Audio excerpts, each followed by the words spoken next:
हम कह सकते हैं काफी गंभीर विषय है। आज एक गांव पूरा कबड़ने के मुहाने पर खड़ा कर दिया गया है, और करने वाले कौन है? वही सामंती ताकत। मैं जिनका पुरजोर विरोध शुरू से करता हूं। मैं तो पैदा ही हुआ हूं गरीब गुरबा की लड़ाई लड़ने के लिए और सामंती ताकतों का नाश करने के लिए। आज 100% आप देखिए, यहीं पर बनुआ गांव है, मेराल प्रखंड के रजहारा बनुआ गांव के कम से कम 70 आदिवासी परिवार आज 100 साल से नहीं रहते हैं। कई 100 साल से उस जमीन पर काबिज हैं, इनको याद नहीं है। हम कह सकते हैं इनके पूर्वज, उनके पूर्वज के पूर्वज उसी जमीन पर आवासित हैं, इनके नाम पर रसीद कटता है। अब हाल की एक घटना देखिए, काफी इंटरेस्टिंग विषय, इसको समझिए। हाल में वहीं पर जो सामंती ताकत हैं, वो लोग बंदूक की नोक पर राइफल का भय दिखा करके इन आदिवासी परिवार को बोलते हैं कि ये जमीन मेरा है। ये जमीन तुम्हारा कैसे है? ये मेरे आजी का जमीन था, अब मेरा आजी मर गई, आज तक हमारा लोर नहीं सूख रहा है। कितना साल पहले आजी मरा पता नहीं है, कई 100 साल पहले हमारा पता नहीं है, लेकिन लोर चर्चन का आज भी चल रहा है। लोर एहला चल रहा है कि इन गरीब, इन आदिवासी परिवार को भय दिखा करके, इनका जमीन लूट करके और इनको कबाड़ने की दिशा में उनका प्रयास है। अब सवाल इन लोग का उठता है कि आखिर इन लोग को कौन दिलाएगा न्याय? कहाँ जाएंगे बेचारे आदिवासी परिवार के 70 परिवार के लोग हैं, कहाँ जाएंगे? ये लोग वर्तमान के प्रतिनिधि से भी संपर्क करना चाहा, लेकिन वहां तो मौसेरा भाई वाला बात था, वो तो सामंती ताकत ही उनका प्रतिनिधि है, तो इनको कौन बचाएगा? ये लोग फिर हमको याद किए। मैं 2 महीना पहले बनुआ गांव में गया था, हमें लगता था 500 आदिवासी समाज के लोग उपस्थित थे।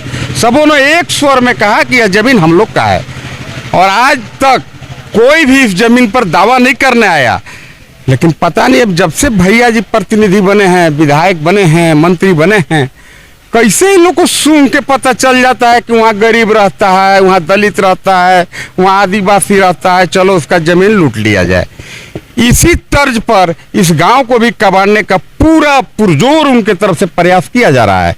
मैं इनको कहा था कि आप आश्वस्त रहिए, सत्येंद्र तिवारी है, जिंदा रहेगा तो कोई मैया के लाल गरीब का जमीन लूट नहीं पाएगा।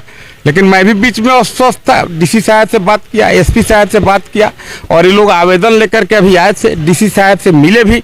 डीसी साहब ने इनके कागज को, इनके आवेदन को काफ़ी बारीकी से देखा, और उन्होंने इन्हें आश्वस्त किया है कि आप आश्वस्त रहिए, आप आपका घर, जमीन, मकान पर काबिज रहिए, कोई माई का लाल आपका जमीन कबाड़ नहीं पाएगा, आपका जमीन लूट नहीं पाएगा। मेरा बस इतना ही मतलब था।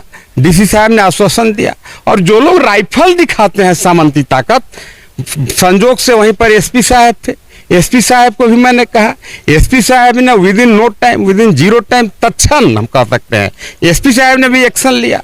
थाना प्रभारी को उन्होंने फोन करके कहा कि भाई कौन आदमी इस तरह के वैध राइफल की अवैध राइफल है पता नहीं है, लेकिन कौन आदमी राइफल, इन गरीबों को राइफल का भय दिखाता है, इन आदिवासी परिवारों को, इन दलित परिवारों को उसका भय दिखाता है, उस पर एक्शन लो, उसको अरेस्ट करो। और सबसे बड़ा बात, डीसी साहब ने इन्हें पूर्ण रूपेण आश्वस्त किया है कि कोई मैया के लाल आपका जमीन नहीं लूट पाएगा जब तक हम लोग हैं।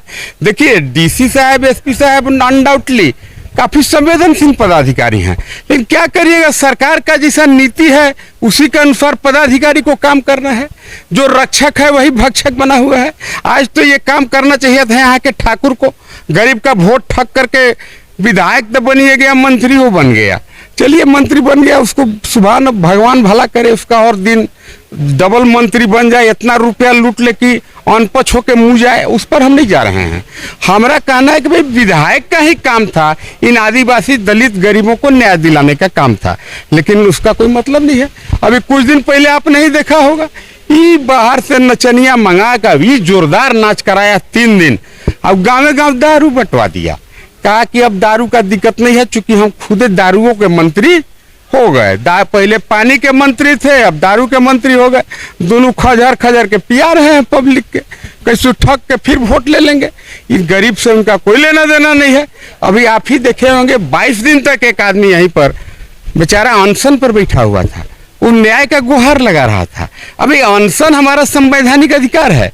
जब सभी रास्ते बंद हो जाएंगे, सभी न्याय का दरवाजा जब बंद हो जाएगा, तो एक आदमी का लास्ट हथियार होता है अनशन।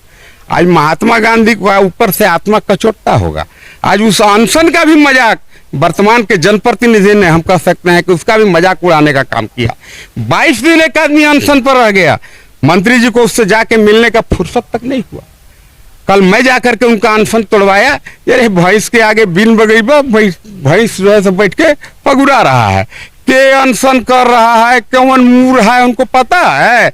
बस उसको इतने मतलब है कि आज बालू का ट्रक चोरी हुआ, का ट्रैक्टर बालू चोरी हो गया, टेंडर में कितना रुपया आया। उनका मुख्य पेशा यही है। मैं आप लोगों के माध्यम से इन आदिवासी भाई बहनों को मैं आश्वस्त करता हूं, कोई मैया का लाल इनका जमीन नहीं लूट पाएगा। इतना ही मैं कह सकता हूं। और मैं छोड़िए, जिला के प्रशासनिक पदाधिकारी एसपी साहब हों या डीसी साहब हों, उन लोगों ने भी आश्वस्त किया है कि आप आश्वस्त होकर के जाइए, आप आपके घर पर, आपके जमीन पर आप काबिज रहिए, आप अवस्थित रहिए, कोई माई के लाल आपका जमीन नहीं कबाड़ पाएगा। एक डेलीगेट इन आदिवासी समाज का जो अंदर जाकर के मिला था, मैं चाहता हूं आप उनसे भी बात कर लीजिए कि क्या पदाधिकारियों से बात हुआ। धन्यवाद।